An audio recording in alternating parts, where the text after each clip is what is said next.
Thanks for joining me. Absolutely. I appreciate you having me on your show.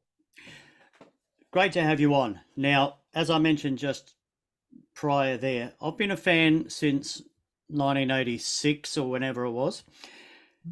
Um, Now, over here on the other side of the world, just let me explain how I saw it. This band appears on the scene, brings out this magnificent debut album, right? It's followed up with this cracker. Right, Then the band disappears off the face of the earth, right. Yeah. and then 29 years later, surfaces and comes out with this. Ted Pilot can't sing because, he's got a real job. Well, he just can't sing, period, Yeah. unfortunately. Kendall sings, does a great job. Great Right. album. You're touring. I'm thinking you're beauty. And then I see just prior to doing to a festival, Kendall leaves, and that would, I would imagine, leave you in the poo. Just Yeah. take us from there. What happened? Well, as you say, we had a bunch of shows lined up in 2019. Um, after that album came out, I don't know. Kendall left the band. I can't even say exactly why. I think that there were um, some issues. Well, first of all, I don't think he was real comfortable with fronting the band. Because we're like, well, hey, why don't we just go out as a four-piece? Kendall can sing everything.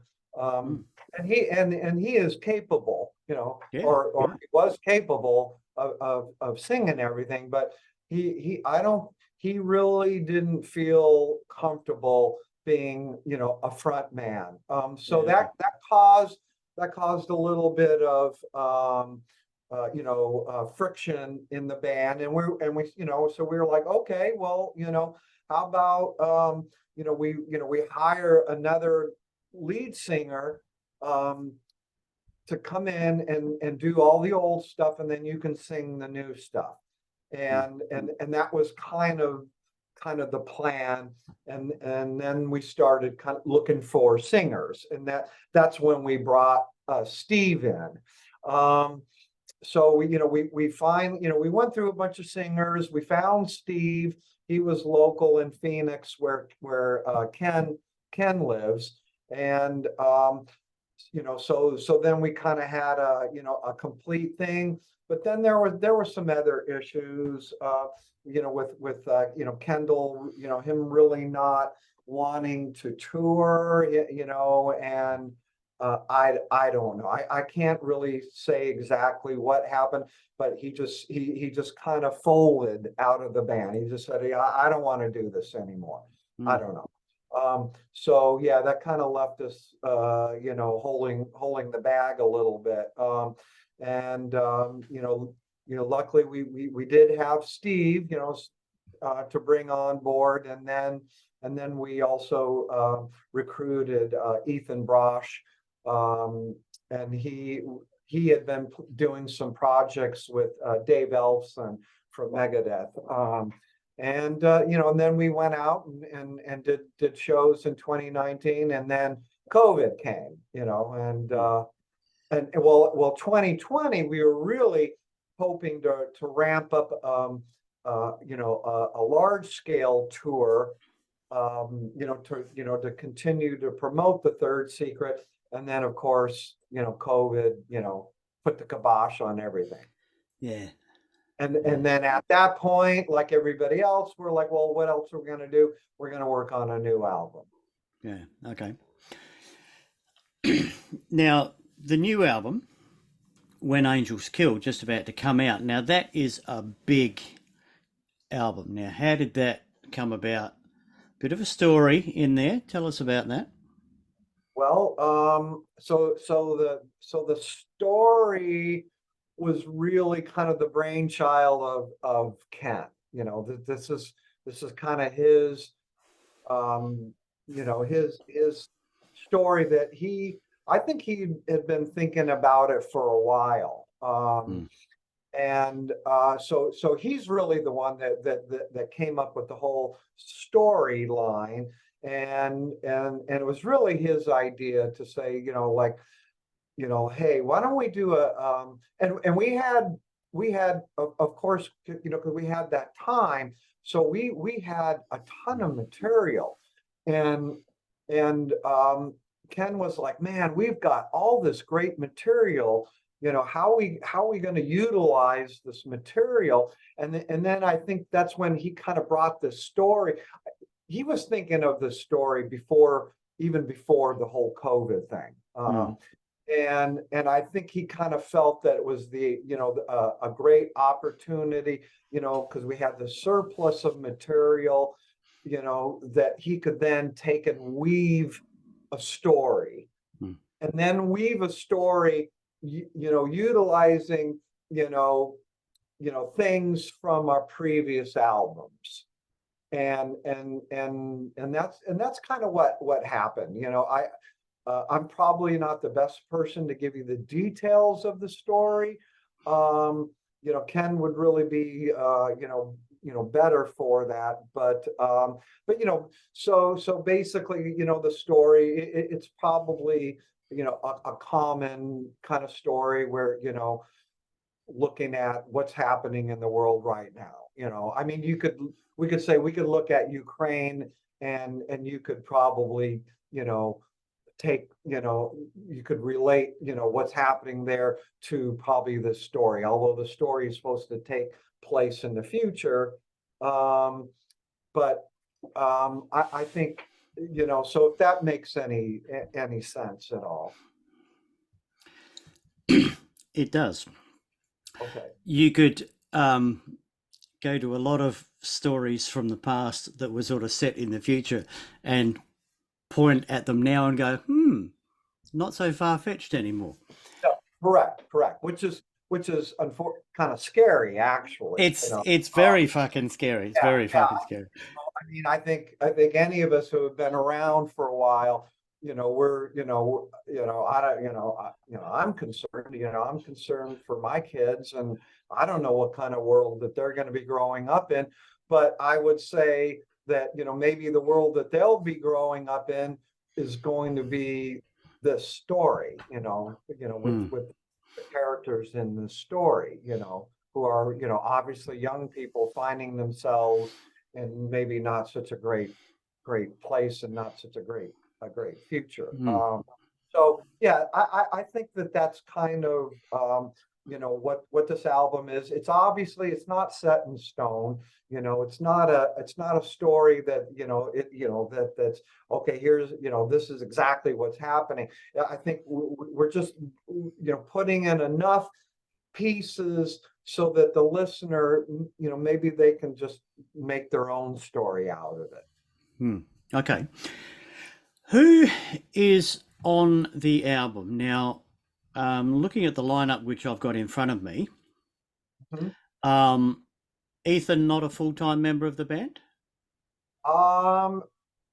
He's a full-time member as far as touring, Right. but he did not play on this record. Although several of the songs he did co-write, but he didn't play on the record. Right. Okay. Who's playing lead on the album? Jim Dofka. Right. Where's he from? He is from Pennsylvania, in the States. I've never actually met the man. We recruited him, and Ken was doing some work for him. So Ken was really the one that brought him into the project.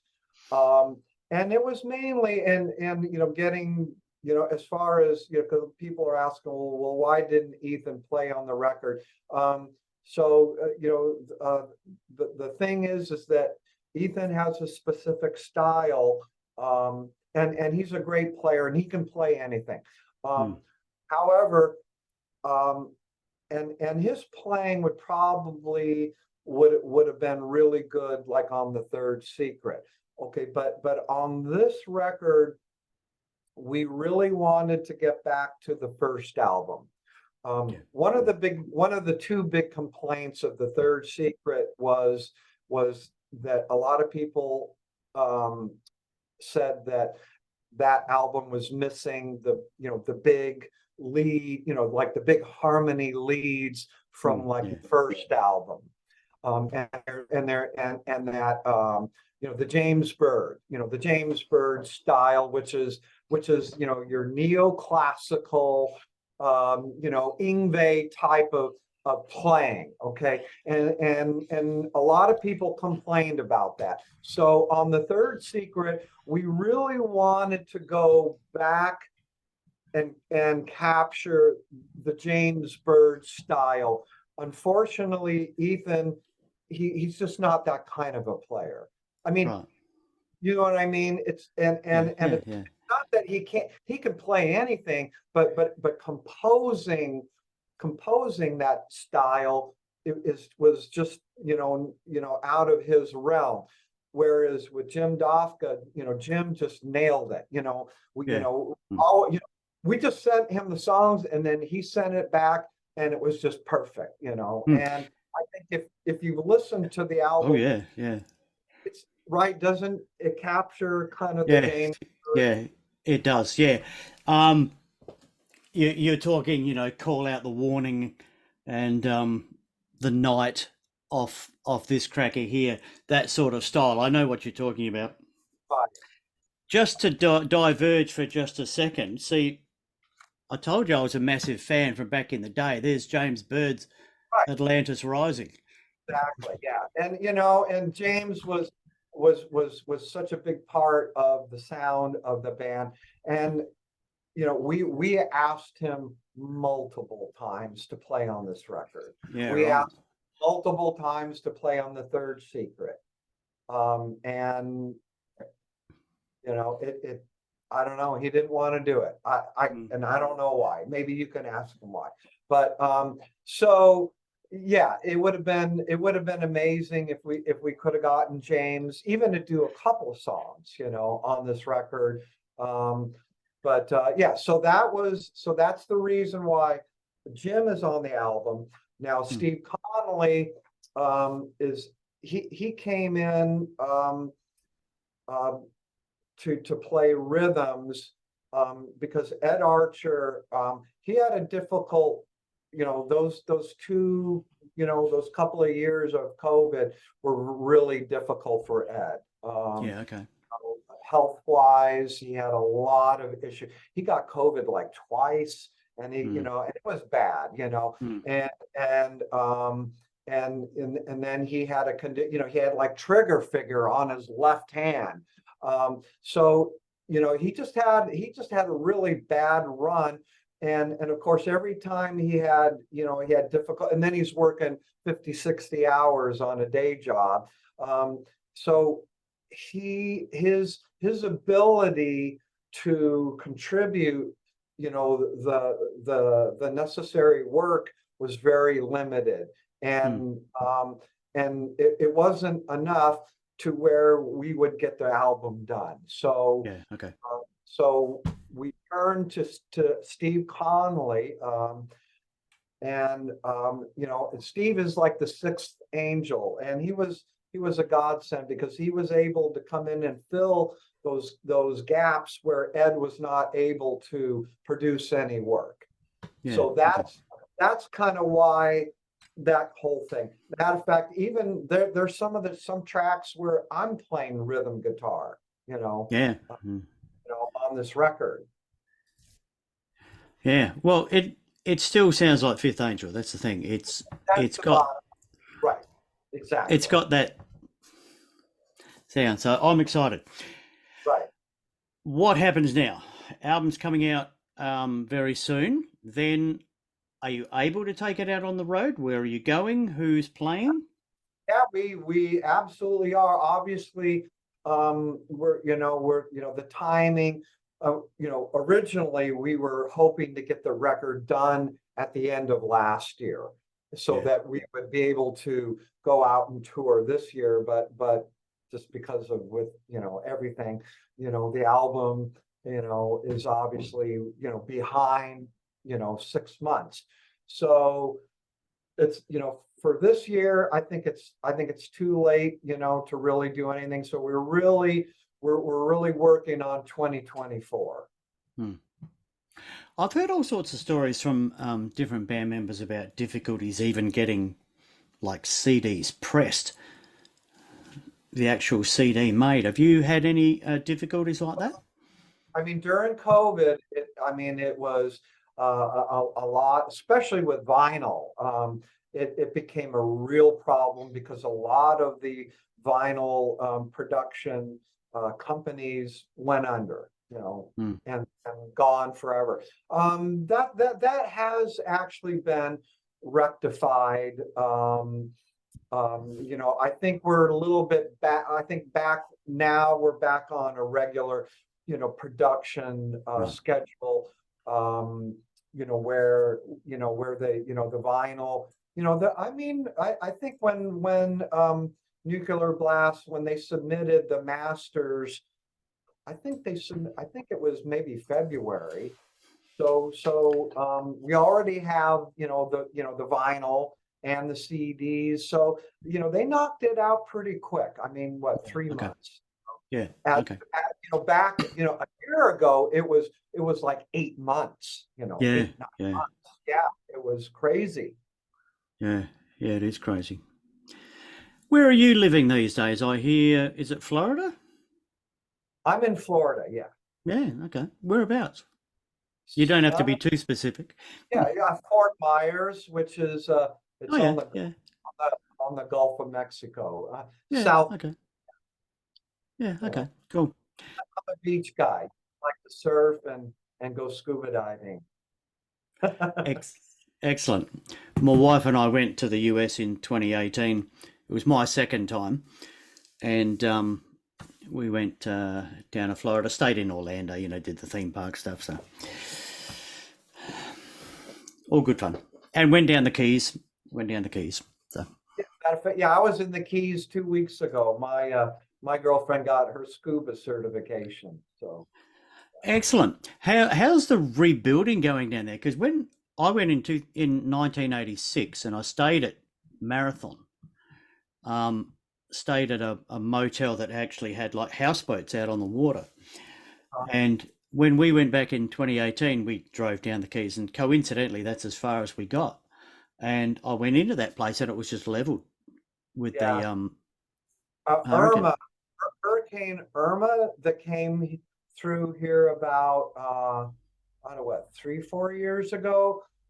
Did quite a bit of damage to the Keys. And then of course last year, we had Hurricane Ian. We had a direct hit here, and Wow. it wiped out our whole beach. Yeah. Gone. All of these, the whole thing is wiped out. Yeah, it was crazy. I mean, my Unreal. neighbor downstairs, she had 3 feet of water in her unit. Yeah. Fuck. I mean, I was, we're drinking like we're having a hurricane party. We're drinking, rum cocktails, and my neighbor calls me, says, "John, you got to look out." And I'm on the second story, Yeah. luckily. And he said, "John, you got to look out the front window." I look out the front window, and the fucking road is a river. The street in front of my house, and cars that are parked on the street are like floating out. Yeah, it was Fuck. nuts. Yeah. So Fucking unreal, man. anyway, Hey, we're just about to the end of the slot, I reckon. yeah. I mean, what else do you want to know? Oh, look, it's a different world these days as far as music goes because uh, album sales would have been the king back in the day, but Right, no one sells too many albums anymore. It's all streaming bullshit. right. So bands got to get on the road and tour sell concert tickets, sell T-shirts and CDs, and shake hands at the merch desk. How do you find that? Well, It's for people of our age. We're similar ages. It's a real broken. change. It's Mm, broken. That whole, what you described, that whole model, is broken. And I don't know. I want to say that I hope it's not broken forever, but it's broken, and it might be broken forever. I don't know. And it's like the touring and travel, and COVID just you know doubled. I mean, things were already kind of fucked up, and and COVID just did a double whammy. Now it's so expensive. mm, Uh, mm, just for, I mean, I look, just for giggles, I look what it would cost us just to fly a round trip to your country. We're talking 9 grand, mm, 9,000, just to get there and get back, you know, and and to fly to Europe right now for the whole band, we're talking, $7,500, so that's just to get there and get mm. back. Not, Yeah, not hotels, food, and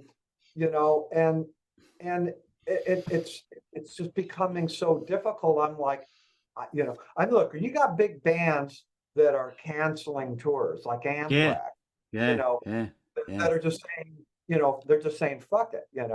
Um, I don't know. I mean, how's that going to be for a band on our level? Um, Mm, I don't know, man. I mean, I'm really concerned about, are we going to be able to keep doing this? And yeah. then I, I don't know. I don't know. We will keep the power of metal to keep us strong. But,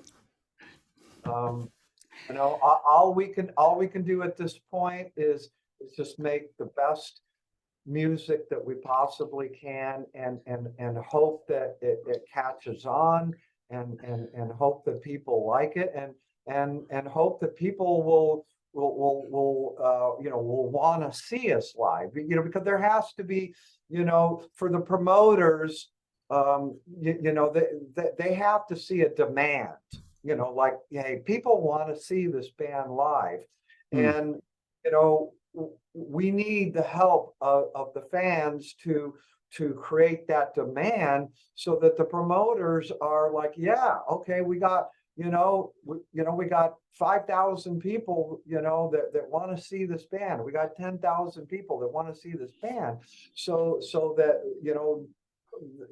that we can, afford to make a trip. mm. I mean, we'd love to come to Australia, but we can't go. We can't spend $9,000, $10,000, fly Mm. there Yeah, and play a club for 300 or 400 people. yeah, It isn't going to work. yeah, You know? yeah, yeah. We're a hell of a long way away. Yeah. That's just the way it is. Which is why in 1986, no one was touring here then. 1986, I went over to the US by myself to see some bands. Right. I figured I'd better see some of these guys before they die. Hey, it's that's exactly how it happened. My idol Phil Lynott died in January 1986, and I said, "Oh fuck it, that's it. I want to go and see some of these other guys before they die." So that's Yeah. why I went when I went, because we are a long way away. I I really mean, think we get. yeah, luckily we're all still alive. We're all, in pretty good shape. Um, the guys in the band, we all have our health, knock on wood. I don't know how many, but you're right. How many more years can I keep doing it? I don't know. Hmm. I'm gonna keep doing it as long as I can. So Well, I'm very impressed with how you're doing it at the moment. So, Fifth Angel, When Angels Kill, coming out very shortly. Can I get you to do one thing for us before you go? Give us the horns right up in the camera. Fifth Angel. When angels. Excellent. It's important to be heavy metal about it. Hey man, thanks so much. Good to see you guys still going. Good to see you back again after that fucking long hiatus. Thank you very much for having me on the show anytime. Hey man, you take care of yourselves and best of luck when you get out on the road, and hopefully we'll have a chat again one day soon. Absolutely. Take care, man. Thanks for joining me.